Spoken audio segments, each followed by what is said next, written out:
Okay, so today we're learning Kitzur Shulchan Aruch. Today class number 31. So and we start with Sefer Chaim. Big topic is the same, is Lashon Hara general rules, and today's topic is other means of communications. Okay, go ahead. Having concluded our discussion of the two basic categories of Lashon Hara, it is important to note several rules that apply equally to both. Lashon Hara is not limited to speech, including communication.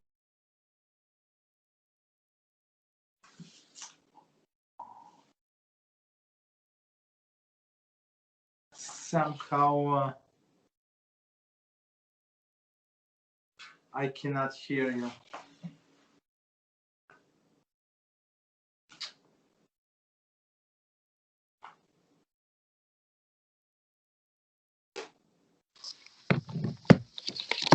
Hello?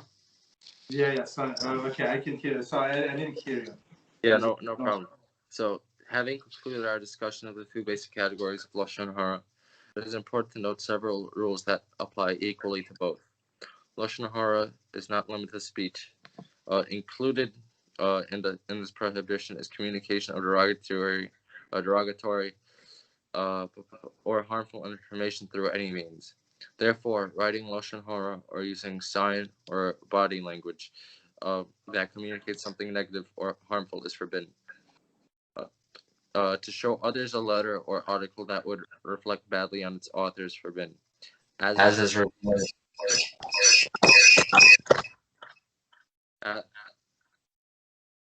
revealing. Go.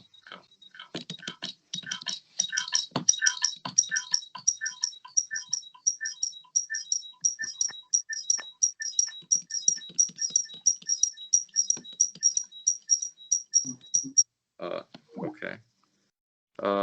To show others a letter or article that would reflect badly on its author is forbidden, as is revealing the identity of the author of a work that is known to be of poor quality. It is also forbidden to show photographs of people which we find embarrassing. Okay. Any comments? Right, something. Basically, his main point is that Lashon Hara isn't just about speech; it's about anything that can harm someone else's image. Just a smirk. Mm-hmm. Just like somebody rolled up his eyes. That's very bad. Okay.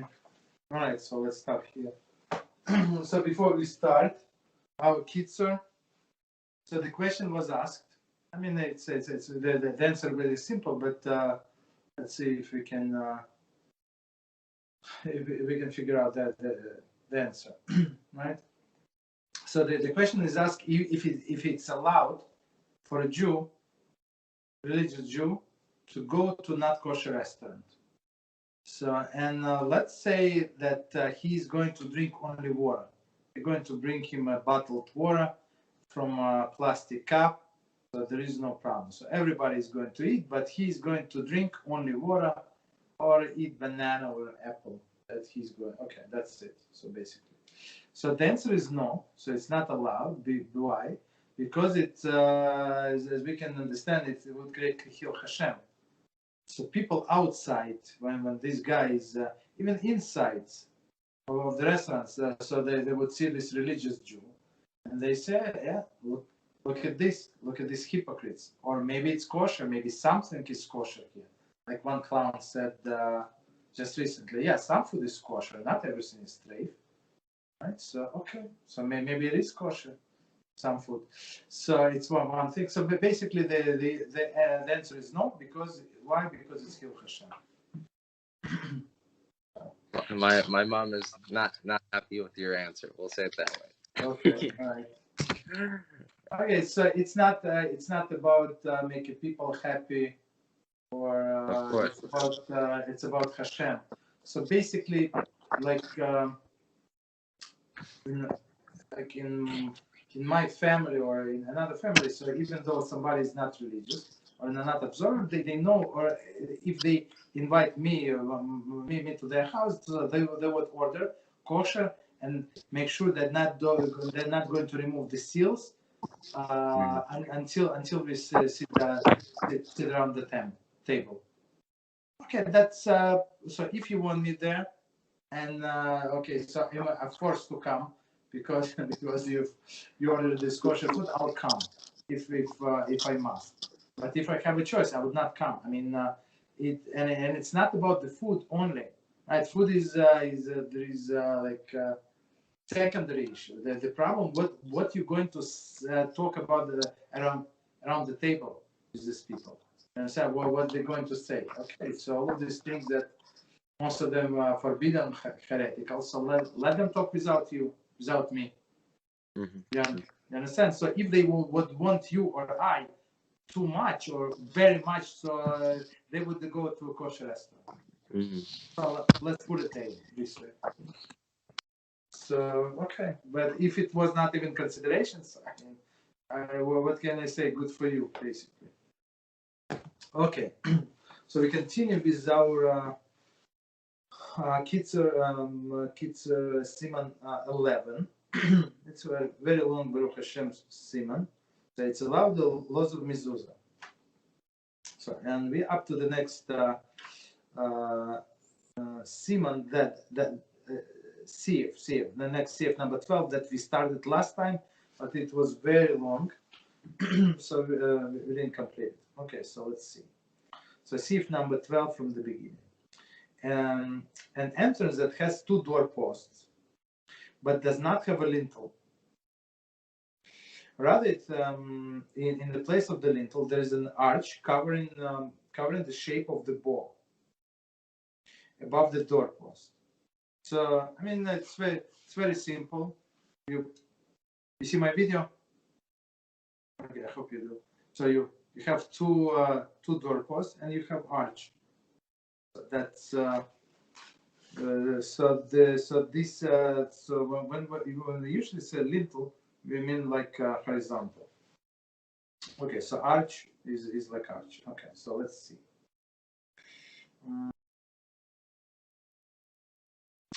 So okay, around the base of the lintel there is an arched covering in the shape of a bow above the doorpost. Or even if in a case where there are no distinct doorposts, you want to say something? Yeah. Are there any? Go ahead, sorry.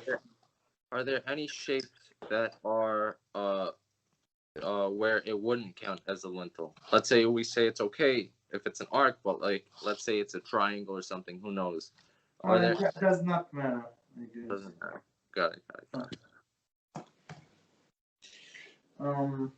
Rather, the arch begins curving upwards from the floor, thus from the 2 sides of the entrance. Okay. If the arched entrance contains a space of 10 tefachim high, so 10 tefachim, as we say, 35 to 40 inches, plus minus. I'd say it's not very high. There is the opening of the arch does not narrow to less than the 4 tefachim before it reaches the height of 10 tefachim. So meaning, I mean, they describe very like tiny entrance. Any questions? Yes. So basically, let's say it's in a triangle shape, okay? Let's say a rectangle, then it turns into a triangle. Now, yes. Let's say on the top, it's not like that. There's a small opening. Okay, a small opening, right? It doesn't go all the way where the 2 walls connect. You don't have to put a mezuzah, right? If it's a small opening. Yeah, let's say a small opening on top. Okay, why would it be a small opening? I don't know. That's just how the doorpost itself was made. I don't know. Decoration, something. I have no clue.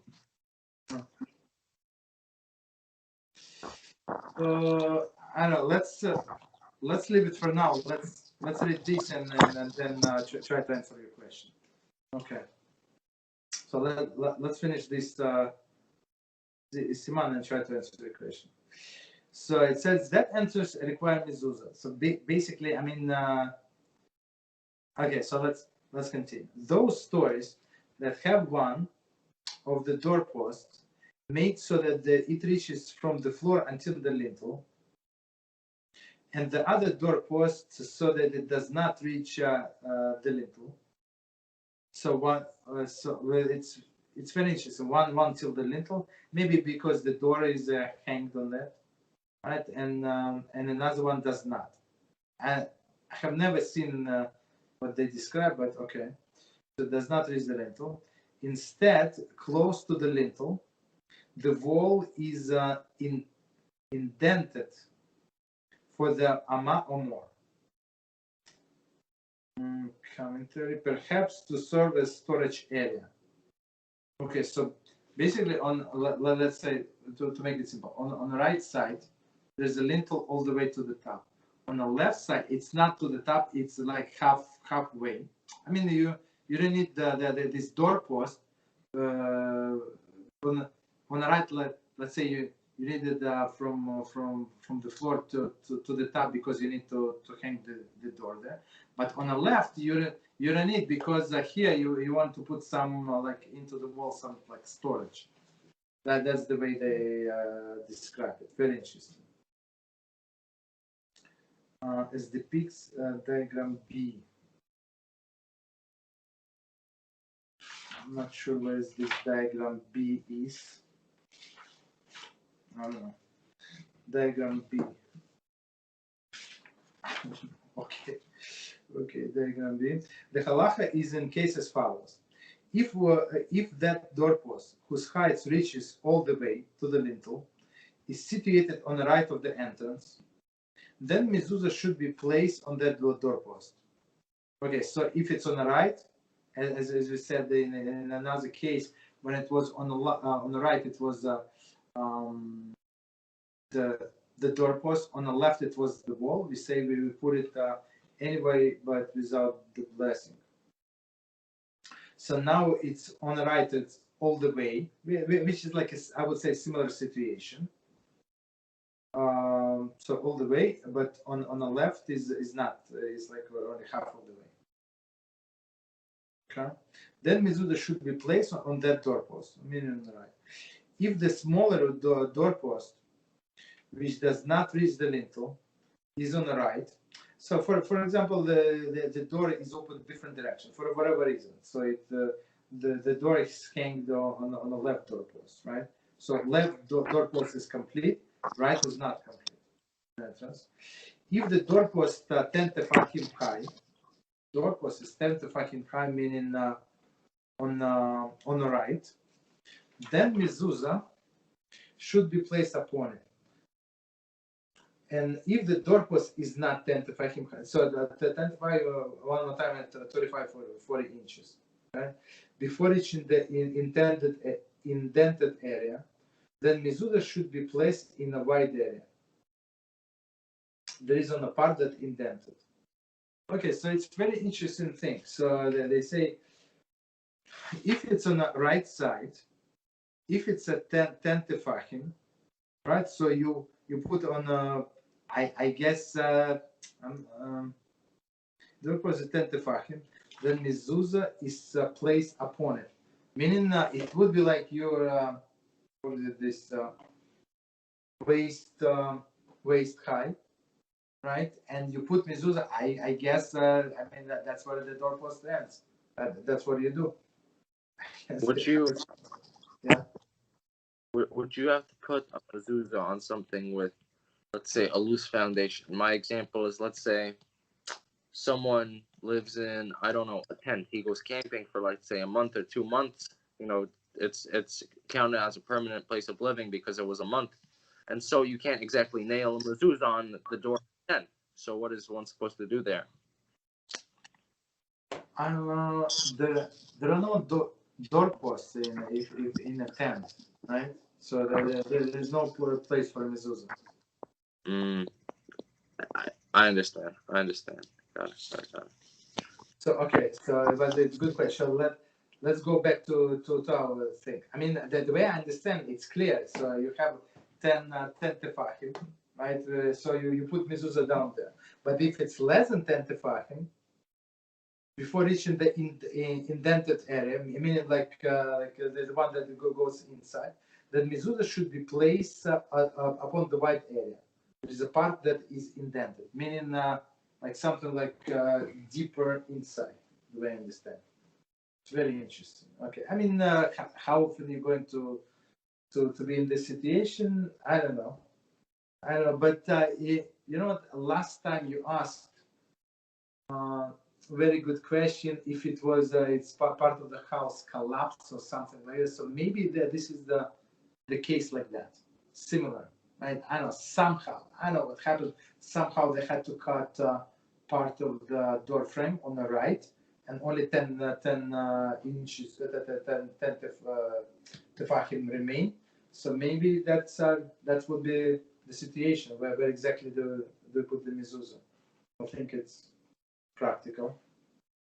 Okay, so next halacha number 13. Great question. Yeah, So, for example, with the mitzvah of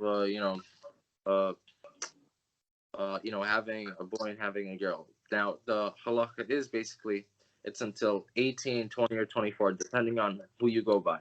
Pretty much, that's the halacha. Now it says that if you hold off marriage until 20 and you still don't get married, it counts as if you were you rejected the mitzvah. So over here, when you build a house, until which point is it considered? How long until you don't put on a mezuzah until it's considered as if you rejected the mitzvah? Oh, so okay, so it's I think it's as you said before, it's 30 days, unless for example, if 30 days it's maybe. So, but if you bought the house, right? So I mean, if you just rented, maybe you're going to move away, maybe. But if you intention that you're going to stay, so I'm going to learn in this yeshiva, and I'm planning to stay in this house, in this apartment for the next 2 years. So you must put mezuzah right away. So I have this question. So 30 days is a leniency in case of the need. Got it. Okay. So let's say there's a house and the doorpost was the first thing that was created. Okay. Now then after that it took 29 days to build the rest of the house. Okay. Now, do you have to put the mezuzah on that day because it's already considered as permanent on that day, or only once the whole house is built? Only when you move in. Understood. Before you move. I mean, it's before you move in. So in the morning, you can bring your furniture and install the mezuzah, and that's it. Or later on. So basically, while the house is still under construction, there is no requirement to put on mezuzah until it is ready to be used. Is there a requirement to put on a mezuzah on, let's say, even if it's not your doorpost, because let's say it's a public area, right? Is there still a requirement to put on a mezuzah since people might go in and out? Jews might go in. Public area, but how? What are you doing in that public area? Let's say a nursing home, right? Because people live in a nursing home. Yes. So can you put a mezuzah on the front door of the nursing home? When you ask me the question, you as an individual, so you have your grandpa, great grandpa in this nursing home. So you want to install the mezuzah? Yeah. Let's say. So first of all, it's there's no obligation for you because you're not living there. First, second of all, you can ask them a question. So if they don't mind, of course you can install the mezuzah. But it's their property. You see, if you rent in the house or apartment, that's a different thing. So you're paying for it, but it could be an issue because some landlords do not want mezuzah to be displayed. If you're renting the apartment, are you allowed to put the mezuzah on the public entrance of the apartment building or no? No. It's not yours. So only what belongs to you. Got it. And to you, so you're renting only that your apartment, and you are also renting the rights to get to your apartment. So rights to get to your apartment meaning to go through the hallway, and you use the lobby and use the elevator. So that's like a little extra, but it's not yours. They give it to you for free to get to your apartment. Of course, you pay for it, but that's not your. Last question. Now, Okay. from what I understand, it would count for a garage to count as needing a mezuzah, no? Let's say, Garage, of course. Well, yeah. Garage. It's a huge. I mean, even for one car garage, you can put your folding bed and then sleep in there in the summer. What's the problem? If it has a proper ventilation, I mean, what's the problem? What if the garage itself was disconnected from the whole house and you don't sleep in the garage? Of course, you don't plan on. But you might. So that's okay. So you don't. You're right. And of course, and disconnected from the house, it does not make any difference. It's connected to the house or disconnected to the house. So if it's connected to the house, so you would need two mezuzahs. So one when you enter the house, from the house when you enter the garage, and another one when you enter the garage from the main door. Understood. So that's the difference. Yeah, that's what people do, of course. Wait. Oh, okay. Last one. Okay, go ahead. For an let's say one of those RVs, for example. Now it has a doorpost. I would say basically it has a doorpost inside. Let's say they have bathrooms, so on. It has a doorpost, pretty much, right? Let's say what's that? What is it? An RV, those big vans where like some people live. Yeah. Okay, got it. Yes, yeah. So they have a closet for. Let's say it's a big closet, or from one room to the next, they have many rooms. So for those, do you need a mezuzah? Okay. Yes. Okay. Correct. Yes. Okay. You need a. But you see, it's not yours. So if it's not yours, there is no obligation on you. No, it's your car. It's your car. I'm saying that you own it. You own the. I miss it. The car. You're talking about the car. No, okay. Those big cars which people live in. What is it? RV. Yes. Recreation vehicle. Okay, yeah. Okay. So basically, okay. So I apologize. I mean, misheard. There is like some background noise. So okay. So now I got it. So you have this big RV, and people. You're right. People do live there. They travel and live there for a year or whatever. So. Do I need the mezuzah on RV? I'm not. I would say yes, but I'm not sure 100%. What about? We can double check that. It's very interesting. Even let's say a plane when you get in. Let's say it's Ilah or something like that. One of those Jewish planes. Let's say they want to put a mezuzah. They have to put a mezuzah, correct? No. Because nobody lives there. Okay, you stay there temporarily. Okay, even 9 hours, even 10 hours, 15 hours, but you don't live there. Understood. So yeah, so it's understandable that it's temporary, but this RV for sure. People spend a month, and we met somebody that they sold their house, couple, and they were traveling. I mean, they're not Jews, but HaShem, so they were traveling, see the world. Okay. So, okay, no problem. So continue. Very, very good questions. Siman, Sif number 13. Some say that even if an entrance does not have doors, it requires mezuzah. And others say that in order to require mezuzah, an entrance might have doors. Okay, so let's read commentary. So I mean, clear as you can understand, there are two opinions.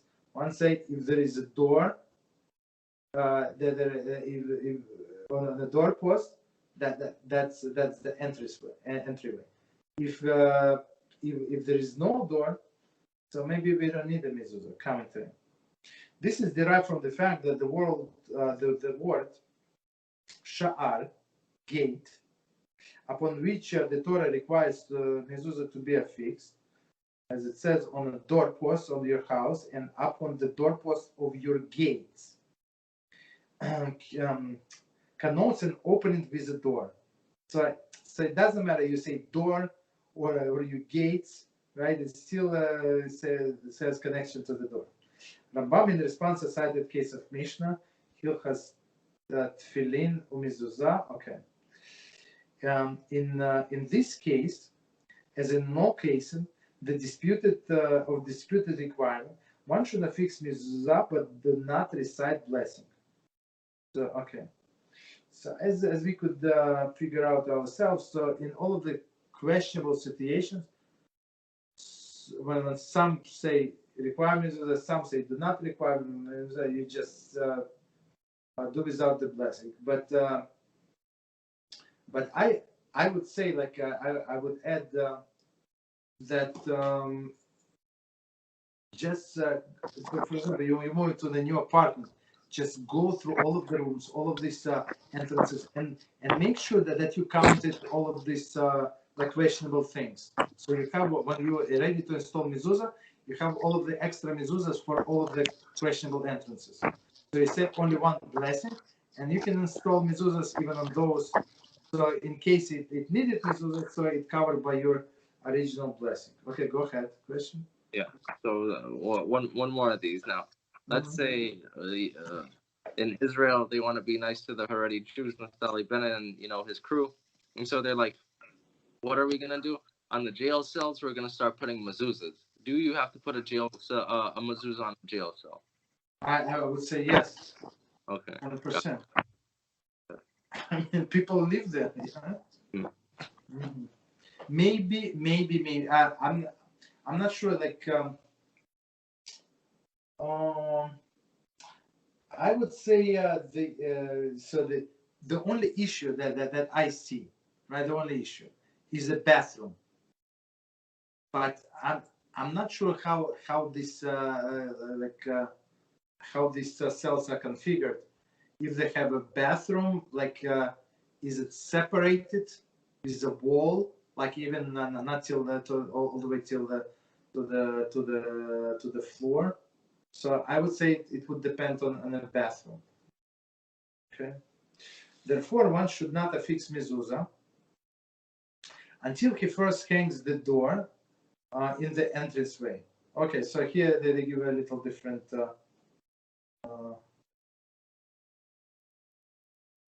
explanation. So do not affix mezuzah, do not hang until he first hangs an entranceway. Okay. So first he say first hang the door and then install mezuzah. One reason that one should not affix the mezuzah first and then attach the door is because the requirements you shall make it and not use that which was already made. Okay.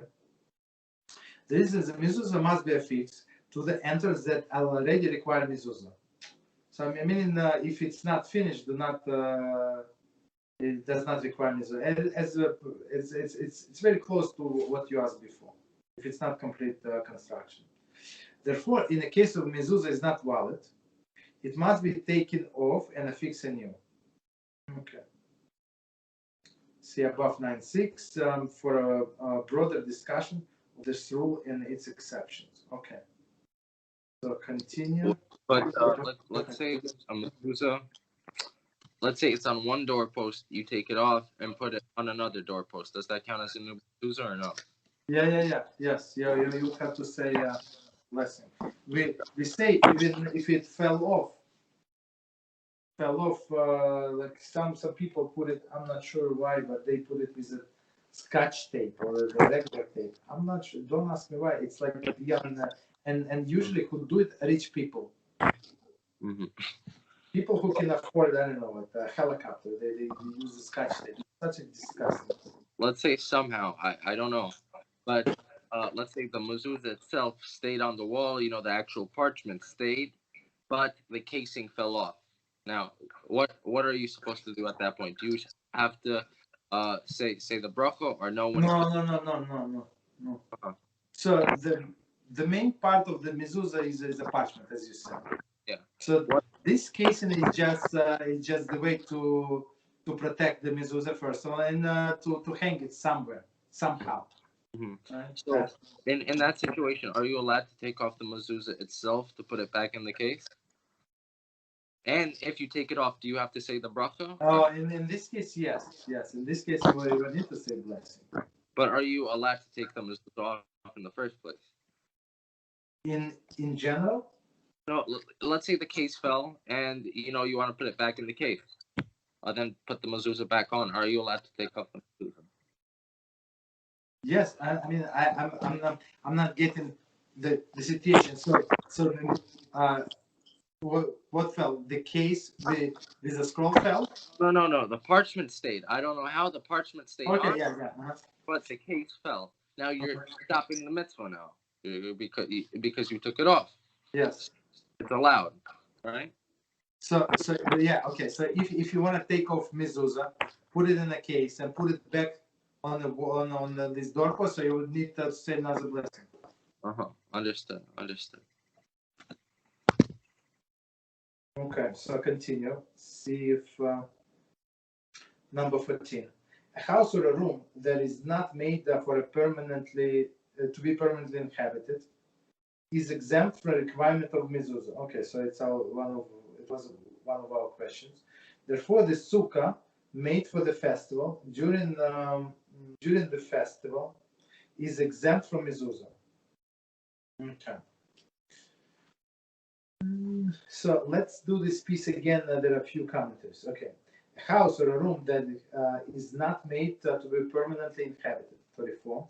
A room is considered to be inhabited, double quotes, if it is used on a constant basis, even if it is used primarily for storage. Or like the question that you asked about garage. 100%. Okay.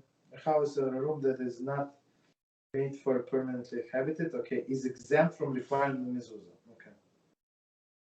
So in inhabited meaning if only for storage, or in garage you use it for a car or for storage, okay, no problem.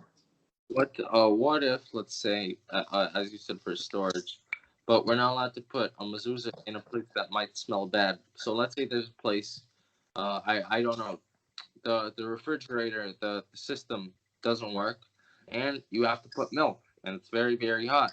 So are you still allowed to put milk, the mezuzah on, even though the milk has a chance of spoiling and making the whole place smell bad? Are you still obligated to put on the mezuzah if there's uncertainty, if it's gonna smell bad and rotten? Yeah. There is this uncertainty, as they call it, is an exception. So most of the time there is no problem. So for example, on a child's room, there is no problem to put mezuzah, even though sometimes this little baby is going to go number 2 and it's going to smell. There is no problem. You understand? Because it's not always, and it's not used primarily for that purpose. Okay. The same is milk. Okay, so let's see the next comment. It says the Torah requires house to have mezuzah. Okay, on the doorpost of your house. Okay, as it says in Dvarim 6:9 and 11 and 20. It is derived from this that only a room used as a house for a regular habitation requires mezuzah. So I would say this RV, I would say it's required, but we can double check. Based on everything that we said so far, I would say, yeah. Okay, therefore the sukkah made for the festival during the festival is exempt from mezuzah. Could you put yourself on mute if you, unless you have questions? You have questions? Okay, sorry. All right, so there Kitzur writes that one who has a room in his house, which during the year certainly must have a mezuzah, there is transformed into the sukkah by removing the roof and replacing with a skach require mezuzah even during the sukkahs. So that's you know what they do that in they do it in on the West Coast in Los Angeles and all of this like on the West Coast because it is warm. So one they have this retractable roofs, right? So the roofs like sun or water, a retractable roof. So it goes this way, and it's like open sky. So basically, you're in your sitting room or whatever you want to call this room, and there's open sky, and they put scarf on top, and basically, basically you have for yourself sukkah. So all you live in this house. You have this room that you use during the year, but you use it as a sukkah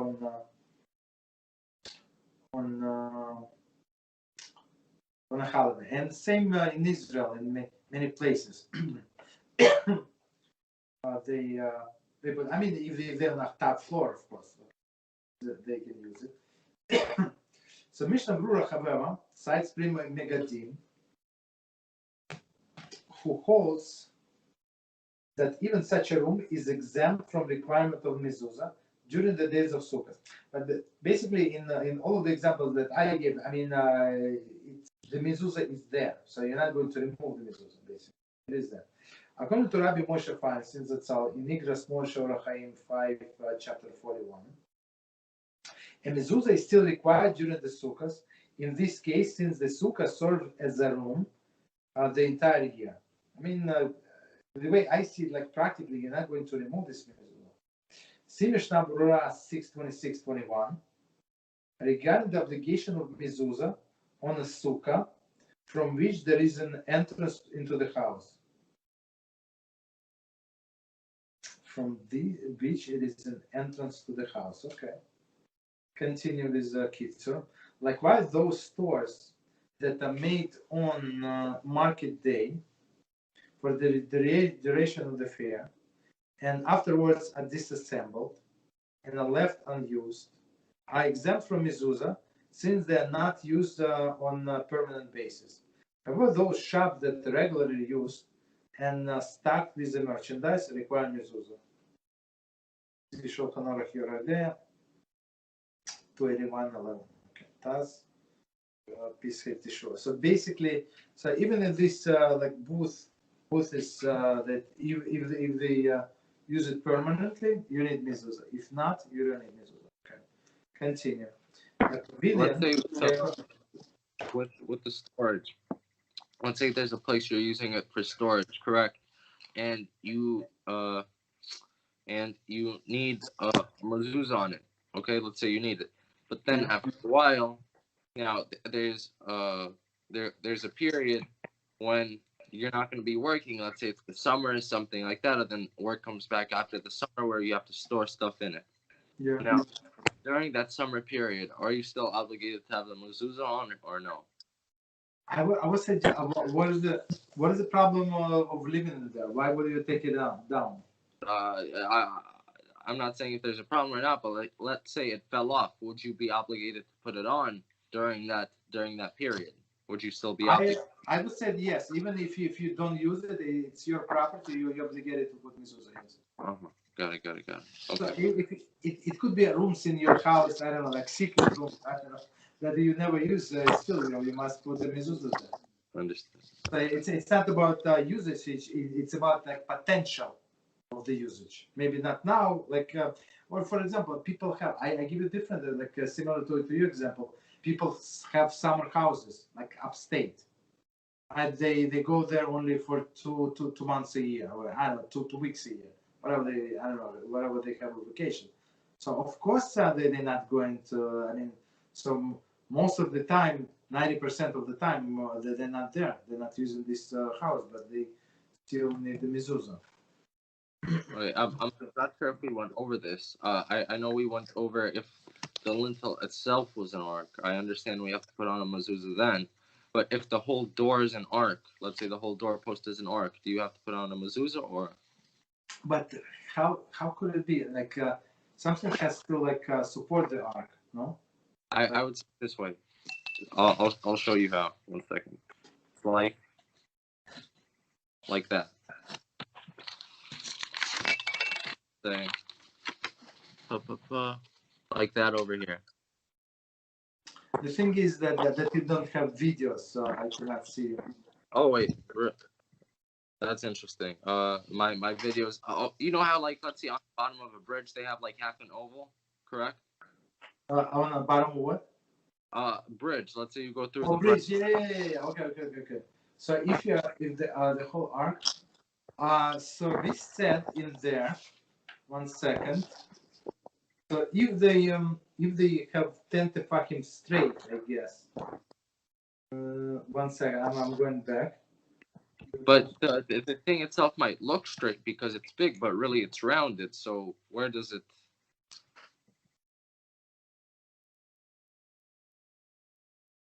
Straight could also mean. No, I see what you're saying. Okay.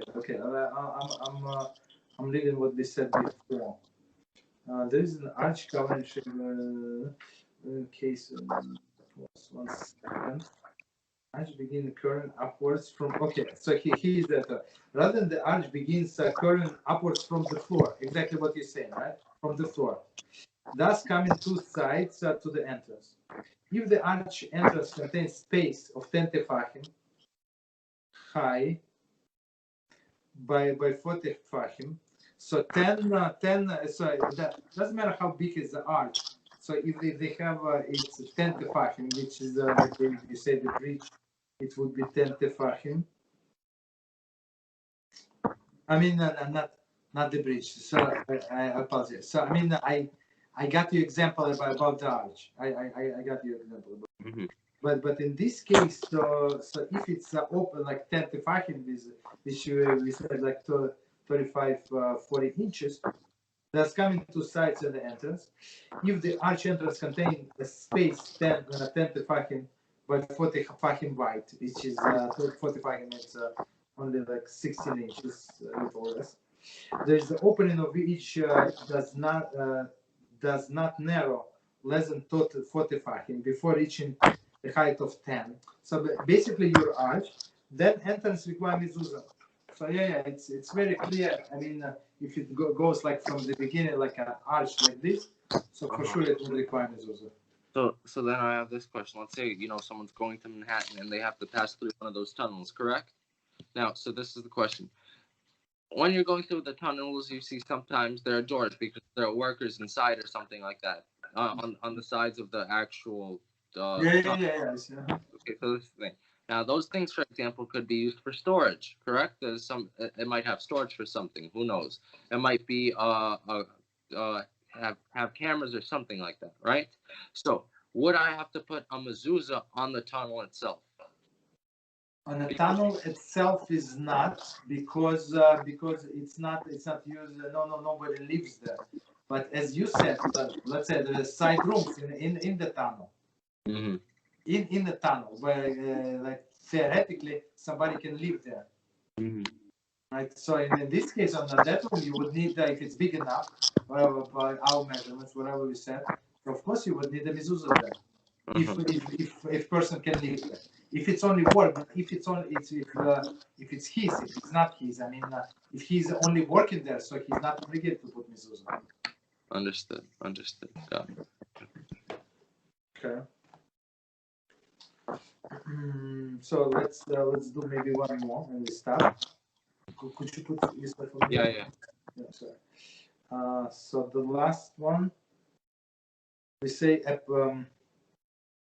a pavilion that has 3 walls with a roof above them, okay, and is open to the fourth on the fourth side, even if it has 2 side posts on 2 ends of the ends of the fourth side, okay, in the manner of the regular doorway, is exempt from requirement of mezuzah because the posts are not made to serve as a doorpost,